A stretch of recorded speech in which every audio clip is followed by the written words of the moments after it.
pandangan pendapat Ustadz tentang jemaah tablik? Jemaah tablik jemaah yang lurus, berdiri atas manhaj ahlus sunnah wal jamaah, bermadhab 4. Kalau di Indonesia rata-rata madhab syafi'i. Kalau di Pakistan, India, Bangladesh, Cina, Turki, mereka bermadhab Hanafi. Kalau di daerah Sri Lanka, Kolombo,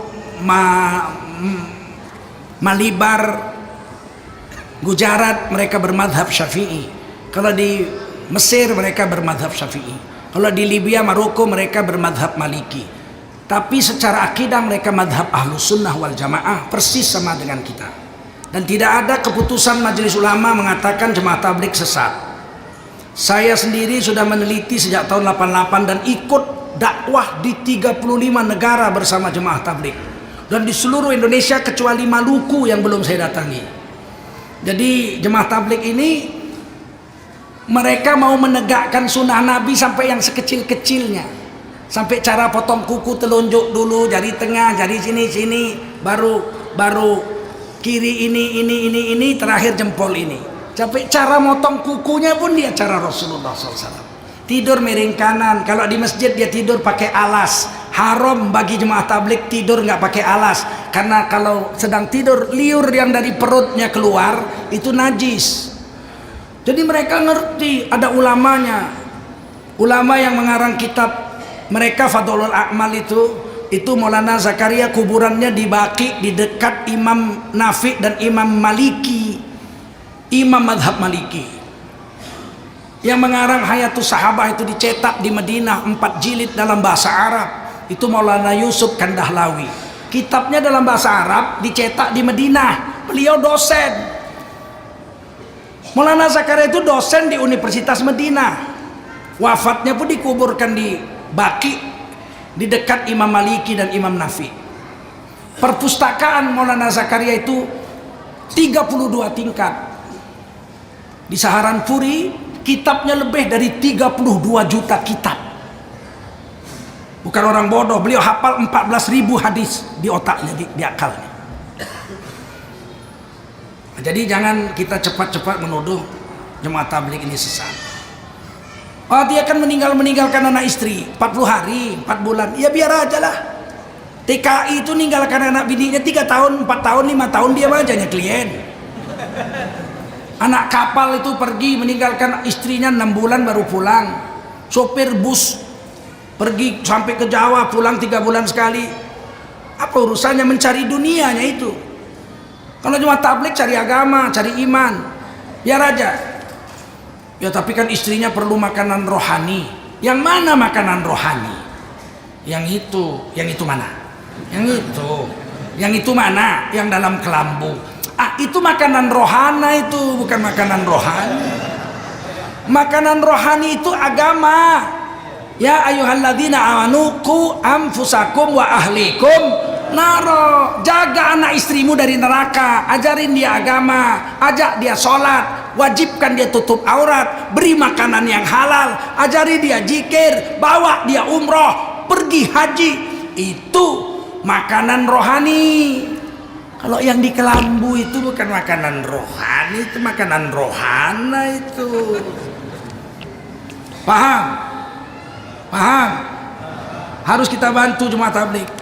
Setiap masjid mesti menyediakan dapur untuk mereka masak, beri kamar mandi untuk mereka cuci pakaian. Seharusnya yang nyuci pakaiannya kita, yang beri makan dia kita, karena 3 hari tamu wajib diberi makan. Baru wali kota Bengkulu yang mengeluarkan surat, seluruh tamu jemaah tablik yang datang ke Bengkulu wajib diberi makan 3 hari di masjid masing-masing. Baru wali kota Bengkulu. Ini tentang tablik. Yang diajaknya bagusnya, preman-preman lagi mabuk, datang dia, assalamualaikum. Marah preman tuh, tapi nggak bisa bilang apa-apa. Waalaikumsalam. Saya pernah ikut itu. Masih remaja-remaja lah saya. Udah kuliah, udah di dosen, tapi belum kawin.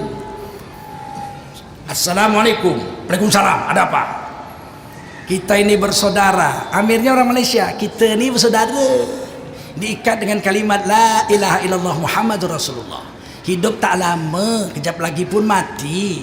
Mari kita siap-siap ke masjid, kita sholat maghrib, kita dengarkan tentang pemikiran iman dan amal soleh. Surat kamput satu ceret itu disiramkan ke kami. Saya langsung gulung tanganku kungfu lah kawan ini, pikir belum tahu dia siapa tengkujulkan lainnya.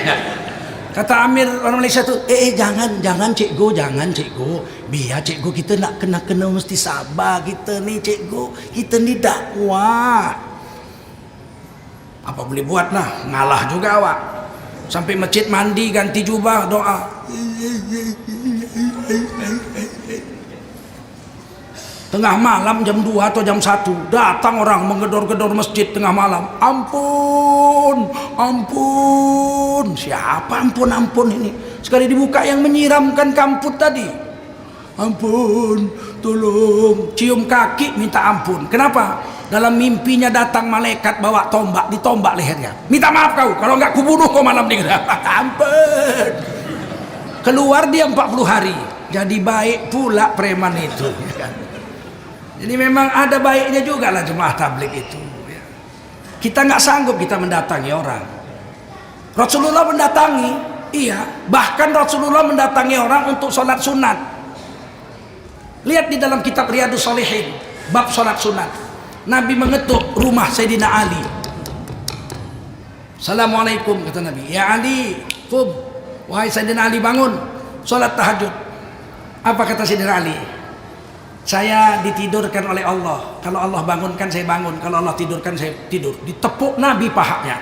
Memang manusia itu wa kanal insana zaluman jahula, menganiaya diri lagi bodoh. Bayangkan kalau jemaah tabligh ketuk pintu rumah kita tengah malam. Tahajud. Kurasa ditangkap polisi semua langsung. Masih dibawanya kita sholat maghrib ke masjid, baguslah itu. Ya enggak? Bapak kita aja nggak mau ngajak kita ke masjid sholat maghrib. Lebih baik orang itu sudahlah. Kalau kita nggak mau kita diam. Kalau kita mau ikut-ikut, bantu mereka sekuat tenaga. Mudah-mudahan seluruh Islam Indonesia ini bangkit. Kalau orang Islam Indonesia bikin dakwah macam jemaah tabligh itu, ada 230 juta rakyat Indonesia yang Islam. Kalau 20 juta orang aja, 1/10 saja bikin dakwah keliling dunia, seluruh dunia orang Indonesia semua di mana-mana. Jemaah tabligh ini yang paling banyak mengislamkan orang di Amerika, di Eropa sekarang ini. Rata-rata orang-orang Eropa itu masuk Islam gara-gara jemaah tabligh. Termasuk Mikhail Abdul Aziz, Mike Tyson, itu masuk Islam karena dakwahnya orang-orang jemaah tabligh.